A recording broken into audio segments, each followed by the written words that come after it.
Selamat malam. Ya, kali ini saya akan membawakan tentang demonstrasi kontekstual pemikiran Ki Hajar Dewantara, filosofi pendidikan yang berpihak pada anak. Dengan hal ini, presentasi ini saya susun untuk melengkapi tugas calon guru penggerak angkatan 10 pada pemikiran Ki Hajar Dewantara tentang filosofi pendidikan. Itu sebenarnya sudah tertuang pada proses pembelajaran yang terjadi di taman siswa dengan menggunakan metode gabungan antara Montessori dan Froebel. Ki Hajar Dewantara menuntun anak-anak untuk mencapai kebahagiaan tertingginya. Perbedaannya, di taman siswa, Ki Hajar Dewantara mengutamakan permainan, di mana beliau berpikir bahwa sebenarnya melalui permainan anak-anak sudah belajar tentang banyak hal. Selain itu, anak-anak sendiri juga terlahir dengan membawa amungnya masing-masing. Dalam filosofi Ki Hajar Dewantara, pendidik hanyalah penuntun bagi anak-anak untuk dapat mencapai kodratnya. Pendidik hanya mengarahkan anak-anak untuk tidak melenceng dari kodrat alam dan zamannya, sebab tidak mungkin pendidik bisa menumbuhkan jagung dari benih padi. Dan artinya, di sini pendidik hanya memastikan bahwa peserta didik atau siswa tidak melenceng dari kodrat lingkungannya, hingga mereka tidak menyimpang dari jalan yang sudah ditetapkan. Di mana seumpama anak A karena kurangnya perhatian, kurangnya pengawasan, kurangnya arahan, dia menjadi anak yang nakal, anak yang suka melanggar aturan atau lain sebagainya. Hal ini tentu tidak diinginkan oleh semua orang, karena anak tersebut telah melenceng dari kodrat alamnya. Untuk itu, tugas pendidik adalah menuntunnya untuk tetap di dalam kodratnya. Yang selanjutnya, pendidikan yang berpihak pada siswa. Bukankah bermain itu menyenangkan? Ya, seperti video yang kita lihat di sebelah kanan saya, itu terdapat anak-anak yang sedang bermain unus saku. Dalam unus saku itu terdapat sebuah kertas pertanyaan yang harus mereka temukan. Jika sampai mereka merobohkan unus saku tersebut, maka permainan berakhir dan kelompok yang menjatuhkan unus saku gagal atau dinyatakan sebagai kelompok yang kalah. Untuk itu terdapat pengurangan poin. Selain itu, di bawah juga ada gambar ular tangga. Ular tangga tersebut dibuat oleh siswa dengan mengembangkan dari contoh ular tangga yang pernah mereka mainkan.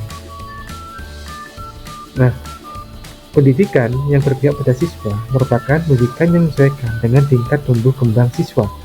Seperti anak usia sekolah dasar, pastilah sangat menyenangi bermain. Kita saja yang sudah menjadi seorang guru, seorang pendidik, itu pasti juga sangat suka dengan permainan, apalagi anak-anak. Pada pendidikan yang berpihak pada siswa, terdapat istilah guru menghamba pada siswa. Istilah tersebut memiliki makna sebagai seorang pendidik. Guru diharapkan mampu memberikan proses pembelajaran yang sesuai dengan tingkat perkembangan siswa.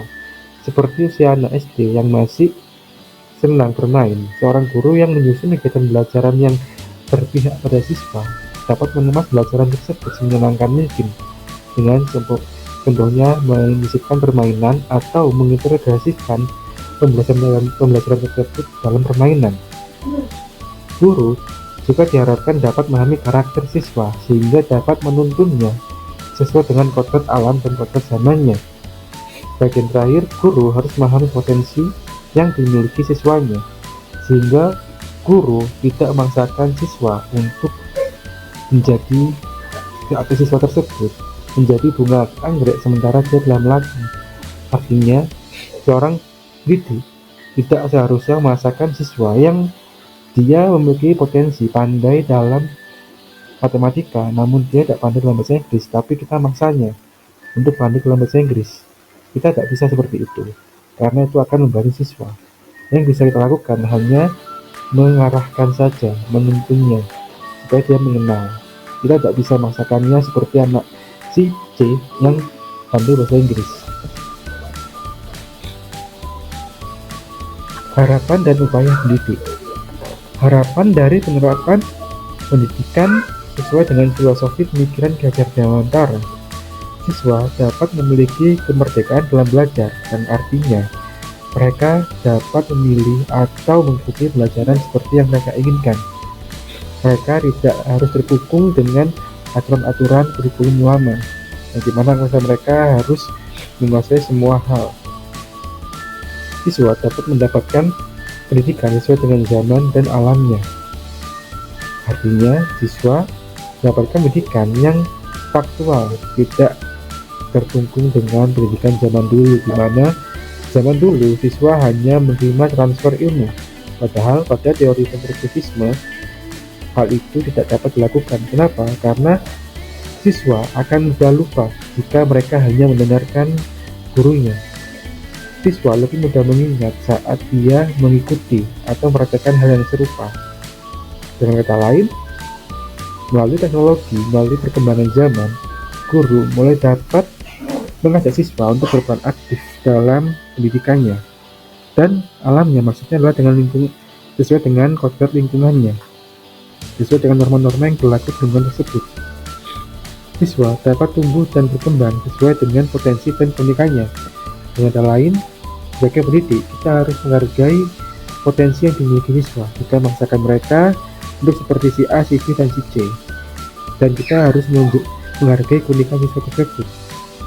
Siswa dapat lebih mengekspresikan dirinya, dengan kata lain mereka tidak lagi merasa takut atau merasa terbebani dalam belajar. Mereka dapat mengekspresikan perasaan bahagia, perasaan senang, sedih dalam pembelajaran yang mereka lakukan. Upaya pendidik. Yang pertama, pendidik harus dapat berpikir inovatif dan kreatif dalam menyusun pembelajaran. Pendidik harus mampu berpikir out of the box, sehingga mereka tidak menyusun pelajaran yang hanya itu saja, melainkan dapat menyusun pelajaran yang menyenangkan dan dapat diintegrasikan dengan tingkat perkembangan siswa, seperti permainan, presentasi, atau segala macamnya.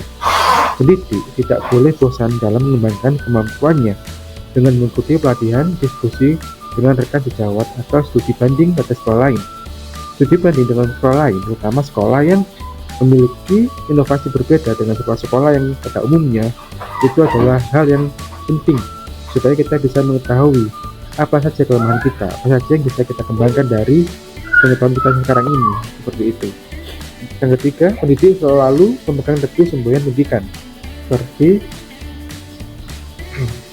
ing Arso sing tulodo ing madu manungkarso tuturi handayani. Pendidik harus memegang ketiga asas pendidikan tersebut, karena hal itulah yang akan membantu kita untuk menuntun siswa. Dan selanjutnya, pendidik harus dapat menghargai keunikan dan potensi siswa. Yang saya jelaskan tadi, pendidik tidak bisa dan sangat tidak boleh untuk memaksakan siswa seperti siswa yang lainnya.